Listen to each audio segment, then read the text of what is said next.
जो सबसे बड़ी आज सुबह के अखबारों में और कल से जो सबसे चीज बनी हुई है सबके जहन में, वो बनी हुई है नई शिक्षा नीति, जिसका ऐलान किया गया है। 34 साल बाद नई शिक्षा नीति आई है और इनमें से हम जैसे और अदिति जैसे बहुत सारे लोग होंगे जिनको ये मलाल रह रहा होगा कि ये नीति पहले क्यों नहीं आ गई, क्योंकि हम बहुत सारी नई चीज़ें जो कर सकते थे या करना चाहते थे वो शायद इसके मार्फत हो पाती। तो अब जो नई शिक्षा नीति है उसमें बच्चों के लिए भी बहुत कुछ है और छोटे बच्चों के लिए भी बहुत कुछ है, क्योंकि उनकी भाषा, मातृभाषा और स्थानीय भाषा में उनको पढ़ाई करनी होगी। 12वीं वाला जो सिस्टम है, 10+2 वाला सिस्टम है, वो खत्म हो गया है। अदिति, अगर आपको याद हो तो एक वक्त में 11वीं वाला सिस्टम था, 11वीं आखिरी परीक्षा होती थी और उसके बाद अंडर ग्रेजुएट का सिस्टम शुरू हो जाता था। लेकिन और जो महाराष्ट्र है उसमें एक अलग सी थोड़ी सी नीति है। यहाँ पर जो 10+2 है, आप 10वीं के बाद यहाँ पे इंटर कॉलेज शुरू हो जाते हैं और वो एक तरीके से कॉलेज माने जाते हैं। लेकिन जो उत्तर भारत के कई स्कूल हैं वहाँ पे वो स्कूल में ही पढ़ते रहते हैं। जैसे मैं स्कूल में ही पढ़ा, 10+2 के बाद भी आपका स्कूल ही चलता रहता है। तो ये कुछ बदलाव है, लेकिन अब जो नए बदलाव आने वाले हैं उसमें साइंस, आर्ट्स और कॉमर्स के बीच में अंतर नहीं बचेगा।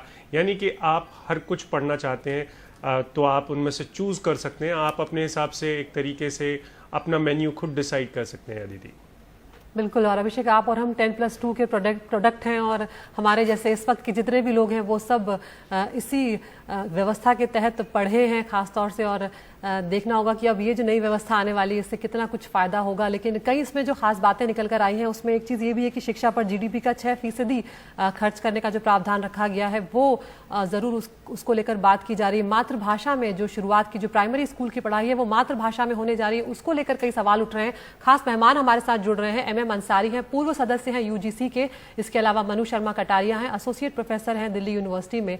तो सबसे पहला सवाल आपसे ही पूछना चाहूंगी अंसारी साहब यहाँ पर मैं, कि मातृभाषा की बात जो की जा रही है या स्थानीय भाषा की बात जो की जा रही है, अगर ये नीति लागू होती है और अगर ये प्राइवेट स्कूल्स तक नहीं पहुंचती है, क्योंकि कई बार हम देखते हैं कि प्राइवेट स्कूल की मोनोपोली चलती है, उनकी ऑटोनॉमस वो बॉडी होते हैं, तो कई बार वो नहीं सुन रहे होते हैं। ऐसे में अगर सरकारी स्कूलों में इस पैटर्न को, इस नीति को लागू किया गया तो जो सरकारी स्कूल के बच्चे, हम जानते हैं कि क्या इस व्यवस्था है, किस तरह की स्थिति है हमारे यहाँ शिक्षा की, वो तो और पिछड़ जाएंगे। बिल्कुल आपने सही कहा। और मैं बताऊंगा कि हम लोगों ने जब अपनी एजुकेशन शुरू की तो जाहिर है कि वो मातृभाषा से शुरू हुई, लेकिन धीरे धीरे जो पता चलता है कि जब हम आगे बढ़ते हैं तो हमारे लिए हिंदी पढ़ना ज़रूरी है।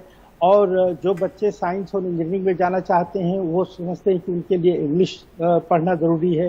तो ऐसे जो इलाके हैं जहाँ यूपी, बिहार या उड़ीसा, तो वहाँ पे लोअर लेवल्स पे लैंग्वेज स्किल्स इतनी अच्छी नहीं है कि वो बच्चों को इस काबिल बनाए कि वो एक लैंग्वेज से दूसरी लैंग्वेज पे स्विच ओवर कर जाएं।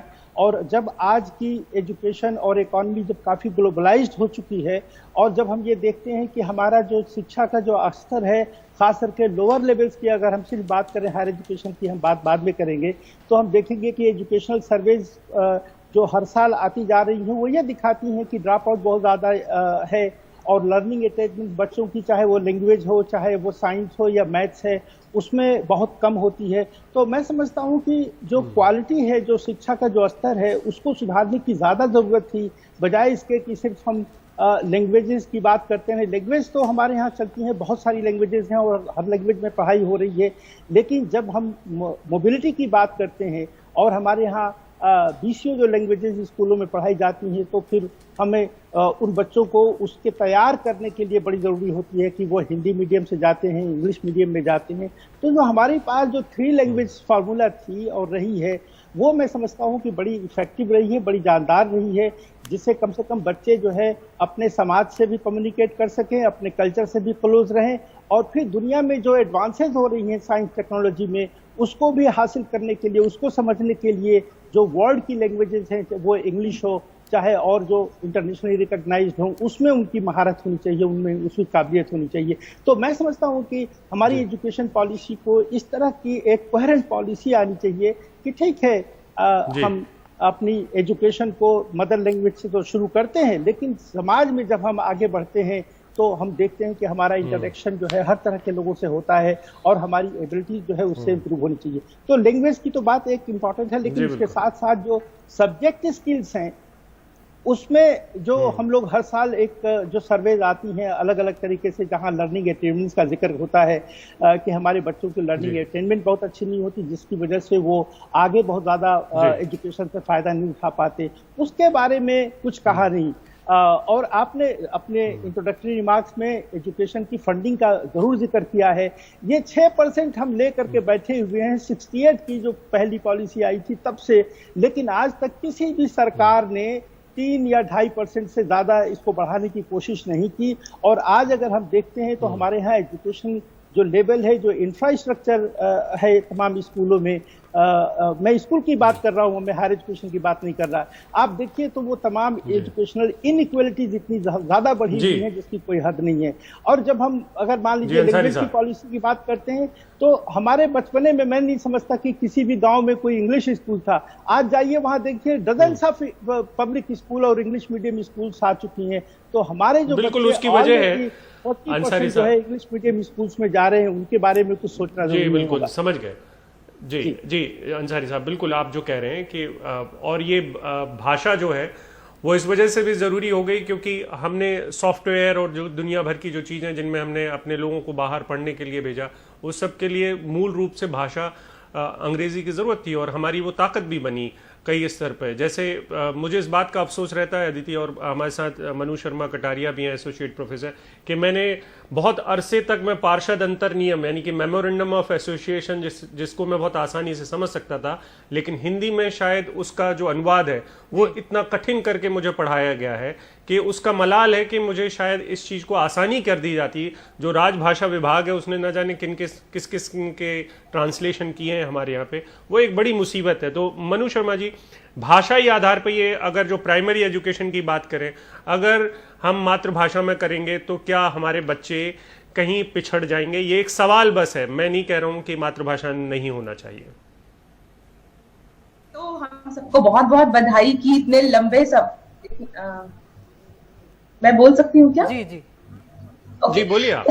हाँ, सबसे पहले तो हम सबको, आप सबको भी बहुत बहुत बधाई की एक बहुत ही अच्छी, इतने समय के बाद, लगभग 34 साल के बाद एक अच्छी और प्रभावी शिक्षा नीति इस देश में लागू की गई है अल्टीमेटली, जिसकी बहुत ज्यादा जरूरत थी। और बहुत सारे विषयों, खास करके जो प्राइमरी एजुकेशन, बेसिक एजुकेशन की हम बात कर रहे हैं, बड़े इफेक्टिव तरीके से इस एजुकेशन पॉलिसी में उसे एड्रेस किया गया है। अब जैसे अगर आप देखेंगे तो जो ECCE का कॉन्सेप्ट है, यानी कि एलिमेंट्री चाइल्ड केयर एजुकेशन, पहली बार हमारे देश में इस लेवल पर जो शिक्षा है उसको एड्रेस किया गया है। यानी 3 से 6 साल के बच्चे की जो एजुकेशन होनी चाहिए, यानी जो अगर आप देखें तो बहुत सारे रिसर्च पेपर्स आपको मिलेंगे जिसमें आपको ये जानने को मिलेगा कि जो 6 साल तक की एज है तब तक जो बच्चे का 85% जो ब्रेन डेवलपमेंट है वो हो जाता है। तो इसीलिए इस पूरा ये जो टाइम पीरियड है ये बड़ा क्रूशियल होता है। इसमें आप कितना एक्सपोजर दे रहे हो, कितना उसको लैंग्वेजेस बता रहे हो, कितने अलग अलग ढंग से आप बच्चे को डेवलप कर रहे हो, वो उसके फ्यूचर पे बहुत कंट्रीब्यूट करेगा। तो इसलिए बहुत अच्छी बात है कि इस टाइम पीरियड को एड्रेस करते हुए एजुकेशन पे ध्यान दिया गया है।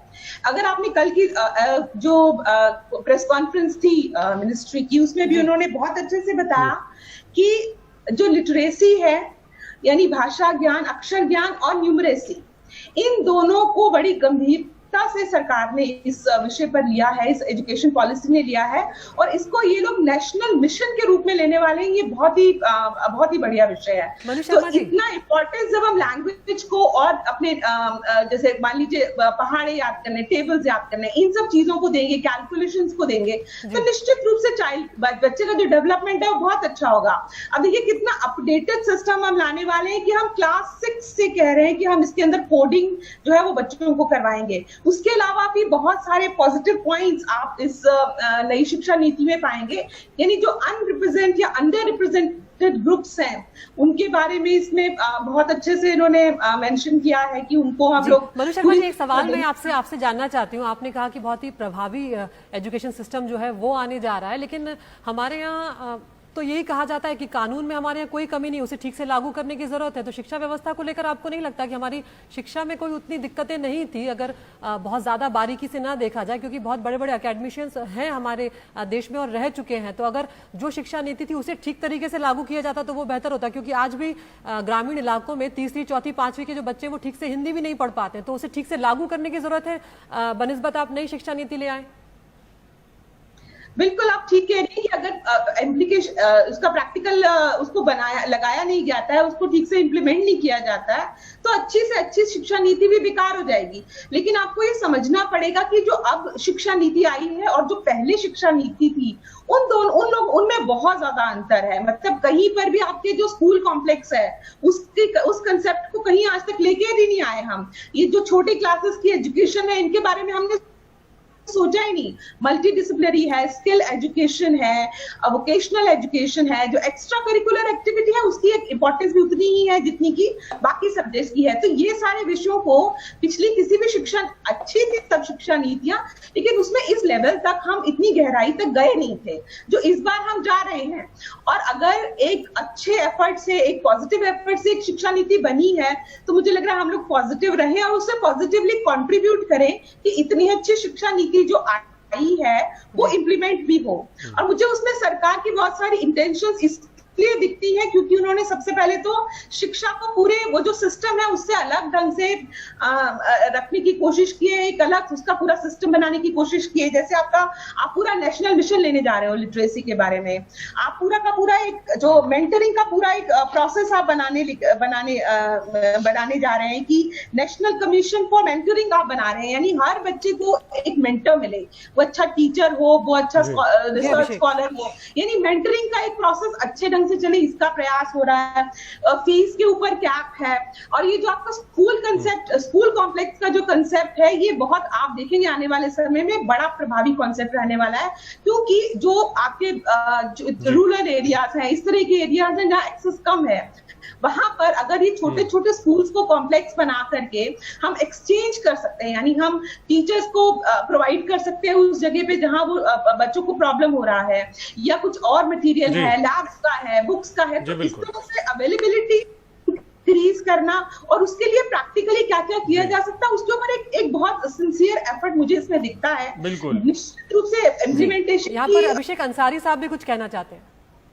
जी, मैं कुछ बड़ी मोटी बातें कहना चाहता हूं। पहली बात तो ये कि अब भी हमारे यहाँ यूनिवर्सलाइजेशन ऑफ एजुकेशन नहीं हो पाया है, और मैं इस बात की तरफ इशारा करना चाहता हूं कि जब क्विट इंडिया मूवमेंट जब लॉन्च हुआ था वे बैक 1942 में, तो ब्रिटिश सरकार ने हिंदुस्तान में सबको खुश करने के लिए कहा कि हम 10 साल के अंदर अंदर जो है 100% लिटरेसी ले आएंगे।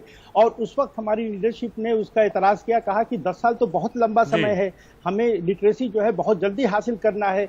और अब आप देखिए कि तब से और आज तक अब इस सरकार ने जो कैबिनेट से अप्रूव कराया है ये एजुकेशन पॉलिसी, उसमें कहा है कि 2030 में जाकर के कहीं हम फुल 100% लिटरेसी ले आ पाएंगे। पहली बात तो ये कि अगर आप देखें कितना अंतर आ गया, लगभग 100 साल का अंतर होने जा रहा है और अब तक हमारे यहाँ फुल लिटरेसी नहीं आई। एक बात। दूसरी बात ये कि अभी जो ये पॉलिसीज हैं ये हम पिछले 6 साल से डिस्कस करते चले आ रहे हैं, लेकिन अभी तक कुछ हासिल नहीं हुआ। और हमारे यहाँ एजुकेशन जो है वो कई लेवल पे हैंडल होता है।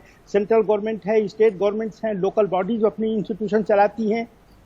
और आपने जैसा जिक्र किया कि जो हमारी एजुकेशन पद्धति है वो स्टेट्स बहुत जगहों पे अलग फॉलो करती हैं, सेंटर अलग फॉलो करती है, लोकल बॉडीज की अलग हैं।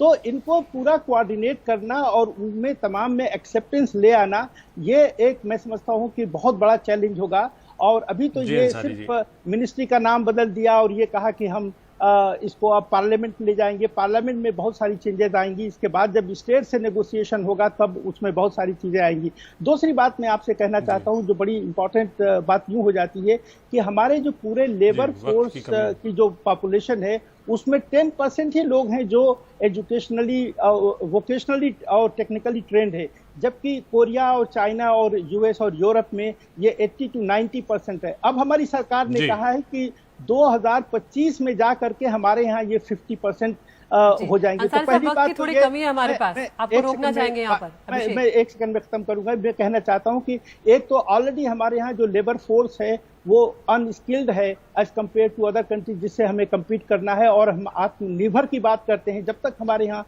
ये एफिशिएंसी प्रोफिशिएंसी नहीं होगी, स्किल्ड पॉपुलेशन नहीं होगी, तो अब अगले 5 साल में मैं नहीं समझता कि ये 10% से आंकड़ा जो है हमारा 50% तक पहुंच जाएगा। बिल्कुल। इसके साथ साथ जो एजुकेशन वक्त की है, कमी है, एड्रेस नहीं ये किया है। टॉपिक बहुत बड़ा है जी, टॉपिक बहुत बड़ा है मनु शर्मा जी, मैं समझ सकता हूँ आप भी इसमें जोड़ना चाहती हैं, लेकिन हम लोगों की भी अपनी मजबूरियां हैं और वो है एड ब्रेक की मजबूरी है। वक्त एक ब्रेक का है।